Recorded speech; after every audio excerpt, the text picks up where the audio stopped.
सर्वांना माझा नमस्कार. मित्रांनो, आज मी तुम्हाला एक छान अशी भावनाप्रधान मराठी कथा वाचून दाखवणार आहे. मी ही कथा जेव्हा वाचली तेव्हा मला खूप आवडली, म्हणून मी ही कथा तुम्हा सर्वांच्यापर्यंत या यूट्यूबच्या माध्यमातून पोहोचवत आहे. या कथेचं शीर्षक आहे नोकरी.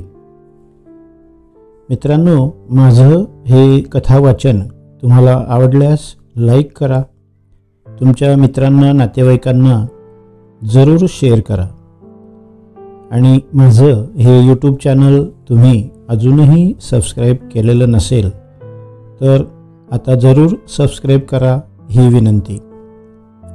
या कथा वाचनाबाबत तुम्हाला काही सांगायचे असेल तर तुमच्या प्रतिक्रिया कमेंट्समध्ये जरूर लिहा.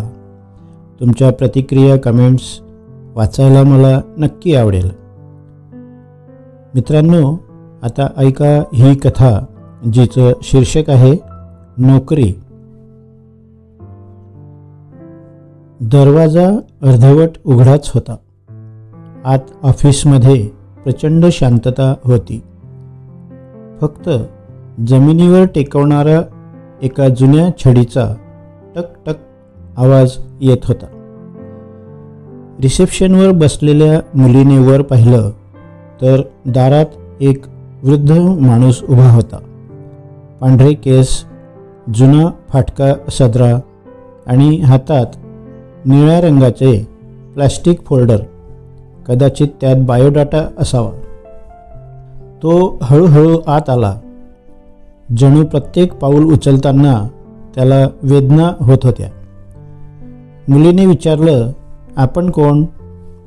तो वृद्ध म्हणाला, नोकरीसाठी अर्ज द्यायचा होता.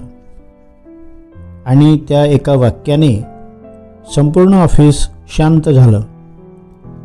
HR मॅनेजर अभिषेक त्या वृद्ध व्यक्तीकडे पाहून थक्क झाला. 68-70 वर्षाचा माणूस काठी टेकवत नोकरीसाठी आला होता. अभिषेकने अचंबित होऊन विचारलं, आजोबा, नोकरी? कोणती नोकरी हवी तुम्हाला? त्या वृद्धाने फोल्डर पुढे केला. हात थरथरत होते. काहीही काम चालेल बेटा, मी शिकून घेईल. त्याच्या आवाजात अशी वेदना होती की जणू आयुष्याने सगळं काही हिरावून घेतलं होतं. अभिषेकने बायोडाटा उघडला आणि वाचताच डोळे पाणावले. बायोडाटात लिहिलेलं होतं, नाव सुरेश पाटील, वय 69 वर्ष, शिक्षण 12वी पास, अनुभव 32 वर्ष सरकारी शाळेत शिपाई, शाळा उघडणे, साफसफाई, मुलांना मदत, चहा पाणी इत्यादी कामे, निवृत्ती 9 वर्षापूर्वी. पण शेवटची ओळ वाचून अभिषेक थबकला. ती ओळ अशी होती, पेन्शनचे पैसे फसवणुकीने गेले, घरात कोणी कमावणारा नाही, 2 नातवंडे शाळेत आहेत, सुनेची तब्येत बिघडलेली, नोकरी नाही मिळाली तर घर चालवणं अवघड होईल. अभिषेकने त्यांच्याकडे पाहिलं. त्या डोळ्यात आशा नव्हती, फक्त विवंचना होती. ऑफिसमध्ये कुजबूज सुरू झाली. या वयात नोकरी?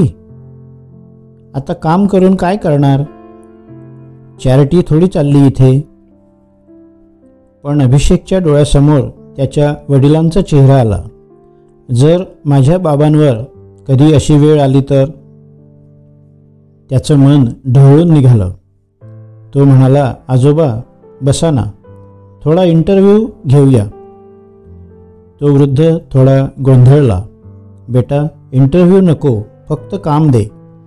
मी सगळ्यात आधी येईन, मेहनत करेन. अभिषेक हसला. ठीक आहे, पण सांगा ना, नोकरी का हवी आहे? ते ऐकून वृद्धाचा गळा भरून आला. तो सांगू लागला, बायको गेली 3 वर्षापूर्वी, मोठा मुलगा ट्रक अपघातात गेला, सून एकटी आहे, 2 नातवंडे शाळेत आहेत.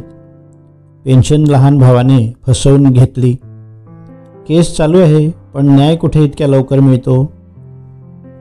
त्याने हलकेच हसत म्हटलं, सून आजारी आहे, मुलं शिकत आहेत, शाळेची फी भरू शकत नाही, म्हणून झोप नाही. घरात धान्यही नाही राहिलं. शेजाऱ्यांकडून उधार मागितले तेव्हा तर खूप अपमानित वाटलं होतं. त्यांचे डोळे पाणावले. म्हणूनच बेटा नोकरी हवी आहे, कोणतीही. अभिषेक गप्प झाला. मग तो थेट त्या कंपनीच्या मालकीण मीरा किल्लेदार यांच्याकडे गेला. सगळं सांगितल्यावर मीरा म्हणाल्या, अशा लोकांना आपण विसरतो अभिषेक, काहीतरी करायला हवं. अभिषेक म्हणाला, मॅडम त्यांना दया नको, सन्मान हवा आहे. मीरा म्हणाल्या, ठीक आहे, त्यांना ऑफिस असिस्टंटची नोकरी द्या, हलकं फुलकं काम द्या आणि प्रत्येक महिन्याला थोडं जास्त पेमेंट देऊया. पण त्यांना असं वाटलं पाहिजे की हा त्यांचा कष्टाचा पैसा आहे, मदत नाही. असं म्हणून ते दोघे बाहेर आले. वृद्ध आजोबा हातात फोल्डर घट्ट पकडून उभे होते. कदाचित आता नकार मिळेल असा भाव त्यांच्या डोळ्यात होता. मीरा हसून म्हणाल्या, श्री सुरेश पाटील. वृद्ध दचकून उभा राहिला. तुमची नियुक्ती झाली आहे. क्षणभर त्याला विश्वासच बसला नाही. खरंच? डोळ्यातून अश्रू वाहू लागले. हो आजोबा, उद्यापासून तुमचं काम सुरू. तो फोल्डर हातीशी घट्ट धरून रडू लागला. बेटा, आज तुम्ही माझं घर उजळून टाकलं. अभिषेक म्हणाला, आता तुम्ही आमच्या ऑफिसचे आजोबा आहात. दुसऱ्या दिवशी तो स्वच्छ कुर्ता घालून आला. दाढी थोडी ट्रिम केलेली होती. पाणी ठेवणे, फाईल्स नेणे, झाडांना पाणी देणे सगळं प्रेमाने करत होता. 1 महिन्यानंतर पगार मिळाला. 8,000 रुपये अधिक 3,000 बोनस. आजोबा सद्गतीत होऊन म्हणाले, इतके पैसे मी कधी पाहिलेच नाही बेटा. त्यांच्या डोळ्यात आनंदाश्रू आले. अभिषेक म्हणाला, हे पैसे तुम्ही कमावले आहेत आजोबा, ही तुमची इज्जत आहे. पण 2 महिन्यांनी एका सकाळी तो आला नाही. फोन केला तर सून म्हणाली, दादा, बाबा आजारी आहेत, रुग्णालयात आहोत आम्ही. अभिषेक आणि मीरा धावत गेले. बेडवर आजोबा ऑक्सिजनवर होते. अभिषेकला पाहताच हसले. बेटा, ऑफिसला येऊ शकलो नाही, सॉरी. अभिषेकचे डोळे भरून आले. आजोबा म्हणाले, आज नातवाची फी भरायची होती, तू भरशील ना बेटा? अभिषेक म्हणाला, आजोबा, मी आधीच भरली आहे तुमच्या नावाने. आजोबांच्या डोळ्यात पाणी आलं. देव तुझं भलं करो बेटा. तू मला पुन्हा माणूस असल्याची जाणीव दिलीस. आणि पुढच्याच क्षणी त्यांचा हात सैल झाला. आजोबा गेले. त्या दिवशी ऑफिसमध्ये कुणीही काम केलं नाही. सगळ्यांनी 2 मिनिटे शांततेचं पालन केलं. मीरा म्हणाल्या, श्री सुरेश पाटील आमचे कर्मचारी नव्हते, ते आमच्या कुटुंबाचा भाग होते. त्यांच्या नातवंडांच्या शिक्षणाचा खर्च कंपनी उचलेल. अभिषेकने त्यांचा फोल्डर उघडला. त्यात एक चिठ्ठी होती. जर मला नोकरी मिळाली तर माझा नातू शिकेल, नाही मिळाली तर तो शाळा सोडेल.